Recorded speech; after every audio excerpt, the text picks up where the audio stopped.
Report जो करना है कर ले। तेरी बहन का धत तेरी माँ की। सुबह का समय था। सड़क के किनारे अब्दुल रहीम अपनी छोटी सी मटन की दुकान लगाए खड़े थे। उनकी दो बेटियां थीं, आयशा और जोया। दोनों देश की सेवा में लगी हुई थीं। आयशा इंडियन आर्मी में ऑफिसर थी और जोया जिले की डिस्ट्रिक्ट मैजिस्ट्रेट डीएम थी। लेकिन दोनों को जरा भी अंदाजा नहीं था कि उनके अब्बा किस हाल में जिंदगी काट रहे हैं। अब्दुल रहीम चुपचाप मटन काट रहे थे। तभी अचानक पुलिस की जीप आकर ठीक उनके सामने रुकी। जीप से उतरा इंस्पेक्टर राकेश शर्मा, चेहरे पर घमंड, आंखों में अकड़। इंस्पेक्टर चिल्लाया, अबे ओए, किसने कहा तुझे यहाँ दुकान लगाने को? अंधा है क्या? पूरी सड़क घेर के बैठा है। अब्दुल रहीम ने धीमी आवाज में कहा, साहब रोज यहीं लगाता हूँ, किसी को कभी दिक्कत नहीं हुई। इंस्पेक्टर और भड़क गया। बकवास मत कर, ये तेरे बाप की सड़क है क्या? साला पूरा बाजार गंदा कर रखा है। इतना कहकर मटन के तख्ते पर जोरदार लात मार दी। मटन सड़क पर बिखर गया। खून और गोश्त चारों तरफ फैल गया। लोग रुक गए, भीड़ जमा हो गई, लेकिन बोलने वाला कोई नहीं था। इंस्पेक्टर और जोर से चिल्लाया, साले दिमाग नहीं है क्या? यहीं ट्रैफिक जाम कर देगा। सब उठा और दफा हो जाए यहाँ से, वरना अंदर कर दूंगा। अब्दुल रहीम चुप रहे। आंखों में आंसू आ गए, लेकिन जुबान बंद रखी। वह झुककर जमीन से मटन उठाने लगे। भीड़ में एक लड़का खड़ा था, सोशल मीडिया पर मशहूर होने का शौकीन। उसने झट से मोबाइल निकाला और बोला, रिकॉर्ड करो, देखो कैसे पुलिस वाला गरीब को पेल रहा है। इंस्पेक्टर ने देखा पर कुछ नहीं बोला, जैसे उसे कोई फर्क ही न पड़ता हो। कुछ लोग हंसने लगे। कोई बोला, छोड़ भाई, पुलिस से कौन भिड़े। अब्दुल रहीम के मन में बस एक ही बात चल रही थी, या अल्लाह, अगर मेरी बेटियों को ये बात पता चल गई तो तूफान आ जाएगा। काश यह बात उन तक कभी न पहुंचे। वह मटन समेटकर चुपचाप दुकान बंद कर घर की ओर चल पड़े। उस लड़के ने घर जाकर वीडियो सोशल मीडिया पर डाल दिया। कैप्शन लिखा,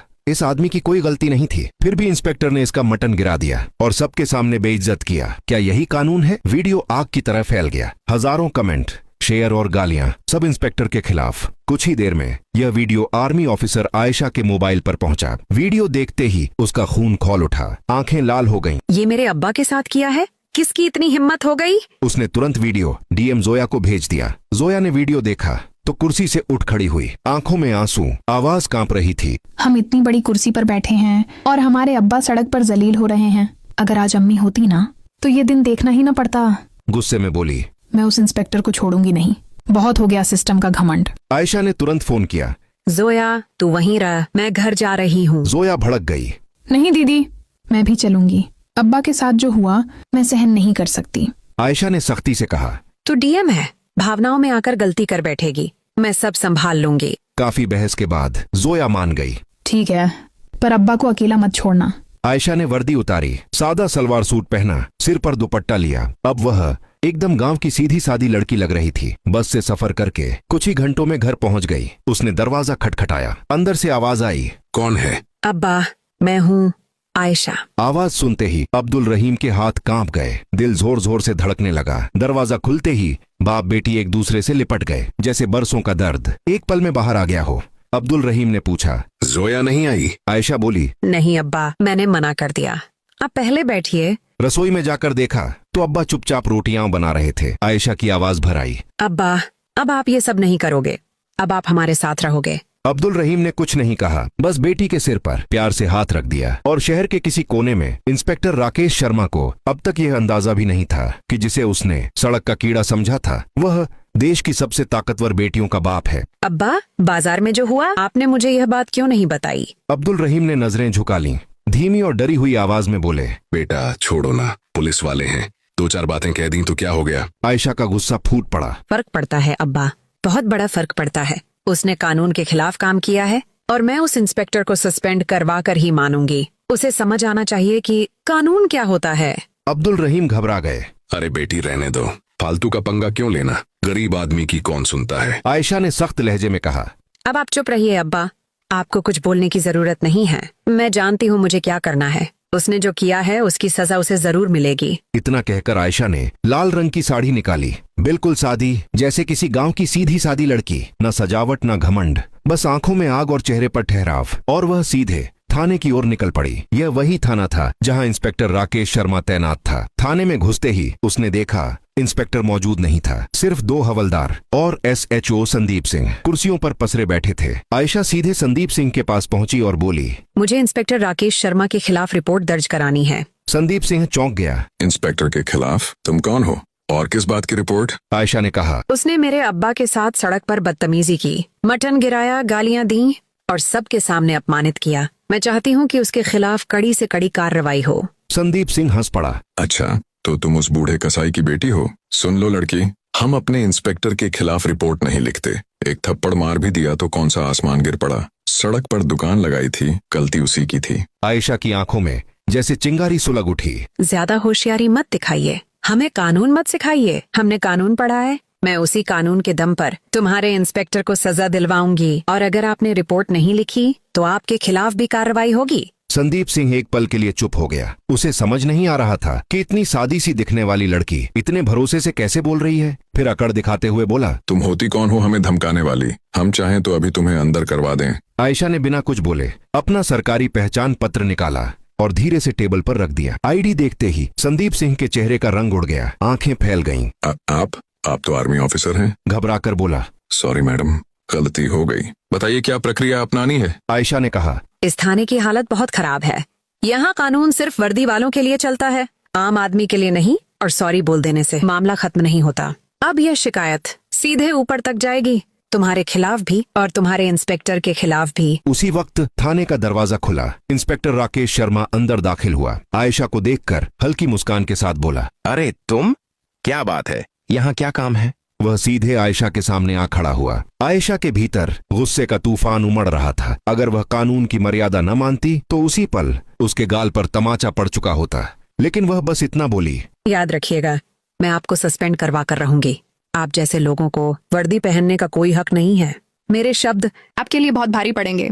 इतना कहकर आयशा बिना पीछे मुड़े थाने से बाहर निकल गई और पीछे रह गया इंस्पेक्टर राकेश शर्मा, जिसे अब यह समझ आ चुका था कि जिसे उसने सड़क का मामूली आदमी समझा था, उसके पीछे भारतीय सेना की ताकत खड़ी है। आयशा घर लौट आई। कुछ देर खामोशी से बैठी रही, दिमाग पूरी रफ्तार से चल रहा था। फिर अचानक उसकी आंखों में चमक आ गई। अच्छा, वह मन ही मन बोली।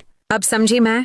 अगली सुबह एक पल भी बर्बाद किए बिना वह सीधे डीएसपी ऑफिस पहुंच गई। ऑफिस के अंदर डीएसपी श्रुति हसन अपनी कुर्सी पर बैठी फाइलें देख रही थीं। आयशा ने सीधे अपना मोबाइल निकाला और वायरल वीडियो चला दिया। मैडम, आयशा बोली, मैं इंस्पेक्टर राकेश शर्मा के खिलाफ कड़ी से कड़ी कार्रवाई चाहती हूँ। श्रुति हसन ने वीडियो ध्यान से देखा, चेहरा सख्त हो गया, गंभीर आवाज में बोली, कैप्टन आयशा, मुझे पता है आप आर्मी ऑफिसर हैं, लेकिन कानून सिर्फ भावनाओं पर नहीं चलता।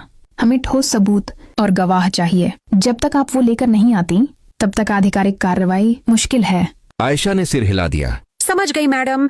और बिना कुछ बोले ऑफिस से बाहर निकल गई। घर पहुंचते ही आयशा ने उस सोशल मीडिया अकाउंट की जांच शुरू कर दी जहां से वीडियो अपलोड हुआ था। सिर्फ कुछ ही घंटों में उसे वह लड़का मिल गया जिसने बाजार में खड़े होकर पूरा घटनाक्रम रिकॉर्ड किया था। आयशा सीधे उसके घर पहुंची, शांत आवाज में बोली, तुमने यह वीडियो अपनी आंखों के सामने बनाया है। मुझे इसका ओरिजिनल बिना एडिट किया हुआ वर्जन चाहिए और तुम्हें कोर्ट और विभागीय जांच में गवाह बनना होगा। लड़का घबरा गया। मैडम, पुलिस का चक्कर, मेरा फ्यूचर खराब हो जाएगा।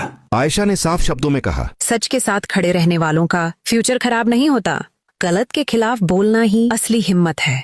कुछ सेकंड की खामोशी के बाद लड़के ने हामी में सिर हिला दिया। ठीक है मैडम, मैं तैयार हूँ। उसने ओरिजिनल फुटेज आयशा को सौंप दी। आयशा उस लड़के को साथ लेकर दोबारा डीएसपी श्रुति हसन के ऑफिस पहुंची। श्रुति हसन ने वीडियो देखा। इस बार एक भी शब्द बोले बिना सीधे डीएम अखिलेश मिश्रा को फोन मिला दिया। डीएम ने वीडियो देखा तो भड़क उठे।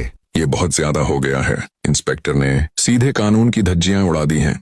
इसकी सजा मिलेगी, वो भी सबके सामने। अगली ही सुबह डीएम अखिलेश ने जिले के सबसे बड़े हॉल में प्रेस मीटिंग बुला ली। सुबह ठीक 11 बजे डिस्ट्रिक्ट हेडक्वार्टर के बाहर मीडिया वैन की लंबी कतार लग चुकी थी। हर बड़ा अखबार, हर न्यूज चैनल कैमरा उठाए अंदर जाने को तैयार था। हॉल के अंदर स्टेज पर 4 कुर्सियां लगी थीं। बीच में डीएम अखिलेश मिश्रा, दाईं ओर डीएसपी श्रुति हसन और बाईं ओर 2 खाली कुर्सियां।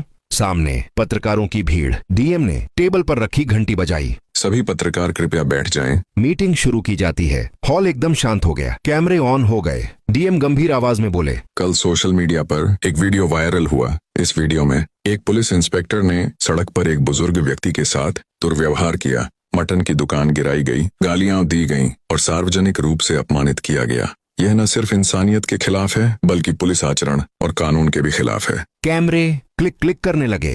डीएम ने आगे कहा, पीड़ित पक्ष के पास पुख्ता सबूत मौजूद हैं। बिना एडिट का वीडियो है। एक प्रत्यक्षदर्शी गवाह भी मौजूद है जो बयान देने को तैयार है। इतना सुनते ही आयशा स्टेज पर आई, मीडिया की ओर देखते हुए बोली, मेरा नाम कैप्टन आयशा रहीम है। मैं इंडियन आर्मी में ऑफिसर हूँ और जिनके साथ ये घटना हुई वह मेरे अब्बा अब्दुल रहीम हैं। पूरा हॉल सन्न रह गया। पत्रकार एक दूसरे को देखने लगे। अब मामला सिर्फ स्थानीय नहीं रहा था। आयशा ने बिना रुके कहा, चाहे आम आदमी हो या वर्दी में अफसर, कानून सबके लिए बराबर है। किसी को सड़क पर जलील करना एक अपराध है। रिपोर्टरों ने तुरंत सवाल दाग दिए। मैडम, क्या सिर्फ इंस्पेक्टर पर कार्रवाई होगी? आयशा ने सीधा जवाब दिया, नहीं, इस घटना में SHO संदीप सिंह भी उतने ही दोषी हैं। उन्होंने शिकायत लेने से इनकार किया, पीड़ित का मजाक उड़ाया और कानून का अपमान किया। डीएसपी श्रुति हसन ने माइक संभाला। विभागीय जांच शुरू हो चुकी है। मामले की गंभीरता और सबूतों को देखते हुए मैं सिफारिश करती हूँ कि दोनों अफसरों को तुरंत सस्पेंड किया जाए ताकि जांच निष्पक्ष हो सके। डीएम अखिलेश ने सिर हिलाया और आधिकारिक आदेश पढ़ा। तत्काल प्रभाव से इंस्पेक्टर राकेश शर्मा और SHO संदीप सिंह को सस्पेंड किया जाता है। इस आदेश की प्रति पुलिस मुख्यालय और राज्य गृह मंत्रालय को भेजी जाएगी। हॉल में फुसफुसाहट फैल गई और कहीं किसी कोने में राकेश शर्मा को यह एहसास हो चुका था, गलत आदमी से पंगा ले लिया। इतनी तेज कार्रवाई, ये तो एक मिसाल बन गई। प्रेस कॉन्फ्रेंस खत्म होते ही जिलाधिकारी अखिलेश मिश्रा ने एक पल भी जाया नहीं किया। उन्होंने तुरंत जिला प्रशासन के विधि सलाहकार को बुलवा लिया। कड़े और स्पष्ट लहजे में बोले, मैं चाहता हूं कि पूरी प्रक्रिया 100% कानूनी दायरे में हो। कहीं कोई कमी न रहे, कोई भी कानूनी छेद न बचे। तुरंत नोटिस का मसौदा तैयार कीजिए और सस्पेंड आदेश जारी करिए। विधि सलाहकार ने फाइल खोलते हुए कहा, सर, सबसे पहले हमें चार्जशीट तैयार करनी होगी। इसमें भारतीय दंड संहिता की संबंधित धाराएं और पुलिस अधिनियम के तहत की गई गंभीर लापरवाहियां दर्ज होंगी। इसके बाद विभागीय जांच समिति गठित की जाएगी। फिर एक क्षण रुककर बोले, लेकिन सर, निलंबन आदेश तुरंत लागू किया जा सकता है ताकि आरोपी जांच को प्रभावित न कर सके। जिलाधिकारी ने बिना देर किए सिर हिलाया। ठीक ही, अभी इसी वक्त काम शुरू हो जाना चाहिए।